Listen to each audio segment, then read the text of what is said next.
นมันยากแท้ทางดีแน่ไม่ละโสดตะลุมก็ยากแน่หอบเดิ ร น ถแล่นกายญี่ปุ่นไงจุ่มจะน้อยกะตกลุม เสียหลักหัว สา ตา กะทิครับเข้าบ้านอีแม่บนทางมีแต่ขี้ทราย แดนไว้ก็บ่ได้ปล่อยยานรถไฟลมบนหอดหน้าฝนแถวนี้มีแต่ที่ตม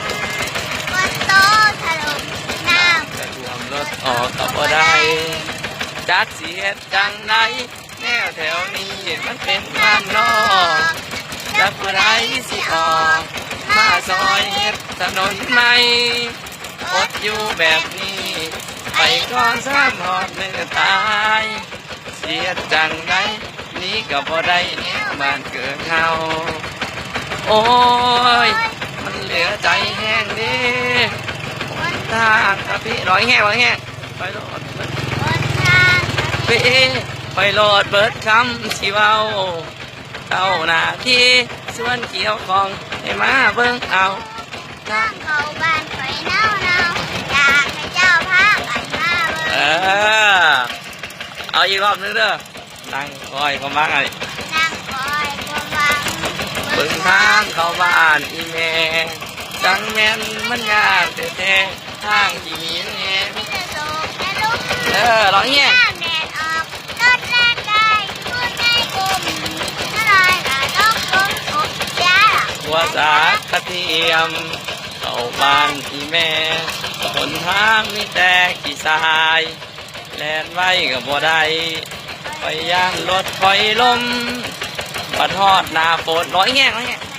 หน้าฝนแถวนี้มีแต่ขี้ตมร้อยแง่ดิ ฝนตก กระดมน้ำกระท่วมรถออกกับบ่ได้ลอกจักสิเฮ็ดจังไง แนวทางนี้มันเป็นบ้านนอก ร้อยแง่ยังวะสิออกมาซอยเฮ็ดถนนใหม่อดอยู่แบบนี้